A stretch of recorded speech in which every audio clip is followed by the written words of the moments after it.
Welcome to my YouTube channel Ramu sir SMC में आपका स्वागत है। आज हम लोग हिस्ट्री देखेंगे सिंधु सभ्यता। यह सभ्यता सिंधु घाटी नदी के तट पर मिली थी, इसलिए सिंधु घाटी सभ्यता इसे कहते हैं। और इसकी सबसे पहली जानकारी जो है हड़प्पा की खुदाई से हुई थी, इसीलिए बाबू इसे हड़प्पा सभ्यता भी कहा जाता है। सिंधु घाटी का विकास 2500 ईस्वी पूर्व से लेकर 1750 ईस्वी पूर्व तक माना जाता है। सिंधु घाटी सभ्यता विश्व की सबसे पहली शहरी सभ्यता है। यहाँ से क्वेश्चन पूछा जाता है कि सिंधु घाटी सभ्यता कैसी सभ्यता है, तो आप क्या है, सिंधु घाटी सभ्यता विश्व की सबसे पहली सभ्यता है और कांस्य युग की सभ्यता में से कहा जाता है, तो ये भी याद है। आगे देखिएगा, चार्ल्स मैसन ने सर्वप्रथम 1826 ईस्वी में इसकी जानकारी दी। कब दी थी? जब लाहौर के राजा से मिलने गए थे, तब हड़प्पा पर उनकी नज़र पड़ी और तब जाकर 1921 ईस्वी में तत्कालीन भारतीय पुरातत्व के सर्वेक्षण विभाग के महानिदेशक थे सर जॉन मार्शल थे, है ना। और उस समय राय बहादुर दयाराम साहनी ने हड़प्पा की खोज की। यहाँ से भी क्वेश्चन पूछा जाता है कि हड़प्पा की खोज किसने की, तो राय बहादुर दयाराम साहनी ने हड़प्पा की खोज की। ठीक है, आइए सिंधु सभ्यता के विस्तार। तो समझिए, सिंधु सभ्यता उत्तर सीमा में जो है मारा, जो जम्मू में पड़ता है। सिंधु सभ्यता के उत्तर में कौन है, सीमा में है मारा, जो कहाँ पड़ता है, जम्मू में पड़ता है, जम्मू कश्मीर में। दक्षिण सीमा में दैमा बाग पड़ता है, जो महाराष्ट्र में पड़ता है। ठीक है, और पूर्वी सीमा में आलमगीर है, जो कहाँ पड़ता है, उत्तर प्रदेश में पड़ता है। पश्चिम में सुल्तान टेंडोर है, जो कि बलूचिस्तान में पड़ता है। ये चारों जो है सिंधु सभ्यता के चारों दिशा में जो विस्तार है उसके बारे में हम लोग समझे हैं। इसमें देखेंगे सिंधु घाटी के सामाजिक जीवन के बारे में। अब सिंधु घाटी के सामाजिक जीवन के बारे में समझिए, यहाँ से क्वेश्चन एक रहने की ज़्यादा संभावना है। आप लोग वीडियो को शेयर करते हुए चलेगा। समझिए सिंधु सभ्यता के सामाजिक जीवन। सिंधु सभ्यता के समाज का जो स्वरूप था मातृसत्तात्मक था, अर्थात सिंधु सभ्यता के मातृसत्तात्मक जो है, इसका मतलब होता है बाबू, यहाँ मातृसत्तात्मक में यहाँ देवी की पूजा की जाती थी। सिंधु सभ्यता में समाज में जो थे 4 वर्गों में बटे हुए थे, विद्वान वर्ग, योद्धा वर्ग, व्यापारी वर्ग और श्रमिक वर्ग। ठीक है, मातृसत्तात्मक का मतलब हम बता ही दिए आपको कि वहाँ देवी की पूजा होती है। वहाँ के लोगों के भोजन के बारे में समझिए। यहाँ के लोग शाकाहारी तथा मांसाहारी दोनों प्रकार के भोजन करते थे और यहाँ पे समाधान प्रणाली थी, जो सिंधु सभ्यता के लोग अपने मृतकों को 3 प्रकार से अंतिम संस्कार करते थे। सिंधु सभ्यता में समाधान प्रणाली थी। इसमें क्या होता था कि लोगों की मृत्यु जब हो जाती थी तो उसका अंतिम संस्कार जो है वहाँ 3 प्रकार से किया जाता था। तो पहला पूर्ण समाधान, दूसरा मतलब उसका जो नाम था कि पहला का क्या नाम था, पूर्ण समाधान, दूसरा का था आंशिक समाधान और तीसरा का था दाह संस्कार। तो समझिए पूर्ण समाधान में क्या होता था, पहला में समझिए 3 प्रकार से होता था ना। तो पहला में समझिए क्या होता था, वहाँ क्या किया जाता था, मृतकों को, है ना, मतलब जो मर जाता था तो मृतकों को कब्र में दफनाने की परंपरा थी, जबकि आंशिक समाधान में मृतकों के शरीर को क्या किया जाता था, जंगल में रख देता था, मतलब जंगल में रख देता था।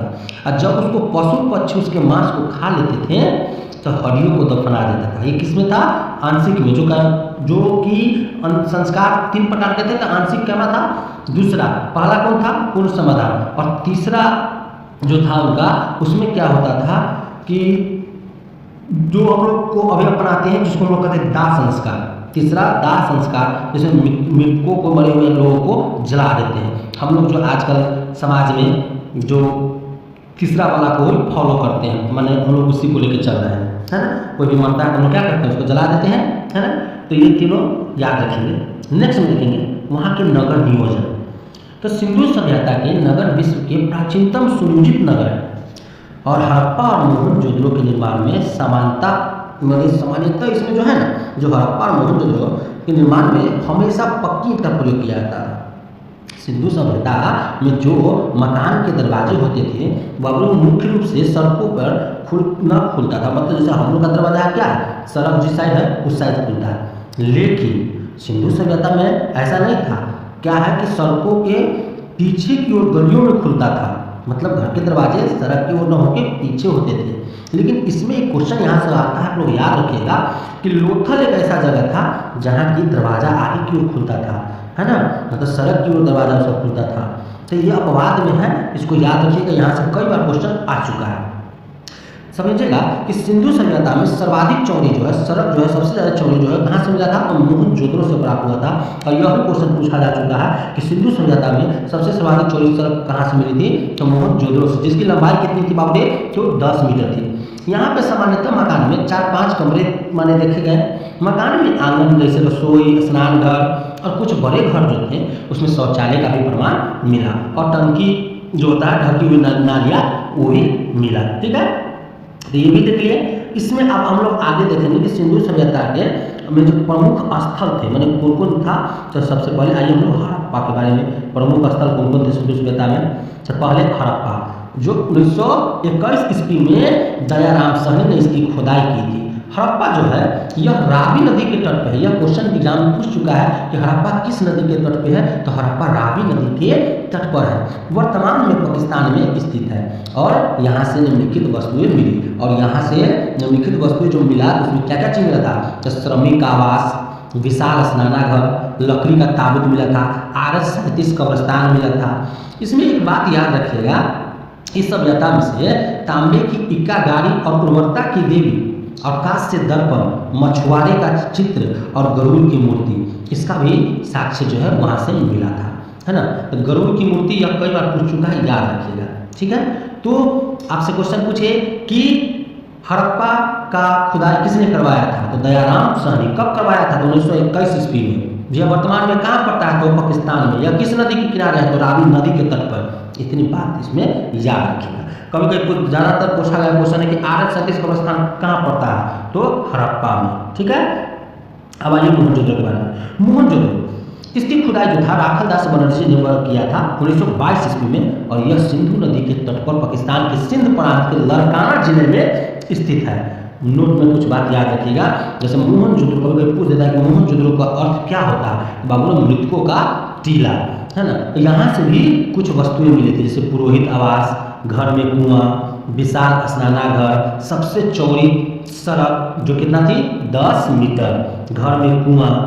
और खुदाई में मिली गई वस्तुओं में बैठी हुई और खड़ी हुई आकृतियां भी कुछ, जैसे तांबे और पत्थर के उपकरण थे, नक्शादार मोहरे थे, तराजू और बाट मतलब बटखारा, सोने और जैस्पर के आभूषण और बच्चे के खिलौने भी शामिल थे।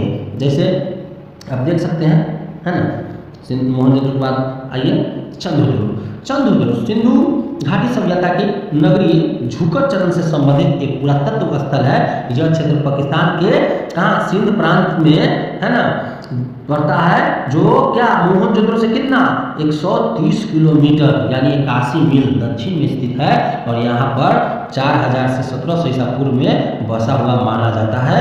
और इसकी खुदाई जो है गोपाल मजुमदार ने किया था। वर्तमान में यह सिंधु नदी के तट पर पाकिस्तान में स्थित है। और यह जो है एक ऐसा शहर है जिसको दुर्गा रहित और औद्योगिक शहर कहा जाता है। आपसे पूछ दिया कि औद्योगिक शहर किसे कहा जाता है, तो चंद्रखुद्रो। यहाँ से भी कुछ चीज़ मिला था, यहाँ से कुछ चीज़ों का प्रमाण मिला, जैसे लिपस्टिक का प्रमाण, मिट्टी के माला का प्रमाण, गुड़िया का प्रमाण, शीशा का प्रमाण और कुत्ते और बिल्ली के पैरों के निशान का भी प्रमाण और साक्ष्य प्राप्त हुए थे। रोपड़ के बारे में समझते हैं। इसकी खुदाई जगदत्त ने की थी और यह वर्तमान समय में पंजाब में सतलज नदी के किनारे पर स्थित है। यहाँ से भी निम्नलिखित वस्तुएं मिली। यहाँ पर मानव के साथ साथ कुत्ते को दफनाने जाने का भी प्रमाण मिला है ना। यहाँ पे एक बात याद रखिएगा, यह जो क्वेश्चन है आपको मानव के साथ कुत्ते को दफनाने का प्रमाण कहाँ मिला है, हमको लगता है 50 बार से ऊपर एग्जाम में यह क्वेश्चन पूछ चुका है और बहुत सारे एग्जाम में। तो इसको याद रखिएगा कि मानव के साथ साथ कुत्ते को दफनाने का प्रमाण कहाँ से मिला, तो रोपर से मिला। ठीक है, और आगे हम लोग देखेंगे, है ना, कालीबंगा के बारे में। तो वीडियो ज़्यादा लंबा हो जाएगा, तो आप लोग को नेक्स्ट वीडियो में हम आगे इससे ज़्यादा विश्लेषण आपको हम जानकारी दे देंगे। तो आप लोग वीडियो को शेयर करें, सब्सक्राइब करें। और सबसे बड़ी बात, एक बात और याद रखिएगा, जितना आपको भी हम बताए हैं ये सारे टॉपिक से, ये थ्योरी बताए हैं और थ्योरी को आप लोग अपनी कॉपी में नोट कर लीजिएगा। और ये थ्योरी से रिलेटिव जितने भी एग्जाम में पूछे गए क्वेश्चन हैं वो जरूर कीजिएगा, क्योंकि हम सारा क्वेश्चन आपको पूरा क्वेश्चन करवाएंगे। एक एक क्वेश्चन, जितना क्वेश्चन है इस टॉपिक पे पूछा हुआ, और मतलब कि टोटल क्वेश्चन आपको करवाएंगे। इससे क्या होगा, थ्योरी पढ़े और आप क्वेश्चन बनाए, आपको पूरा कॉन्फिडेंस हो जाएगा कि हाँ चलो इस टॉपिक पे हमको कोई तरह का दिक्कत नहीं है। तो चलिए मिलते हैं नेक्स्ट वीडियो में, तब तक के लिए वीडियो को शेयर, सब्सक्राइब, लाइक करें, और वीडियो देखने के लिए आपका बहुत बहुत धन्यवाद।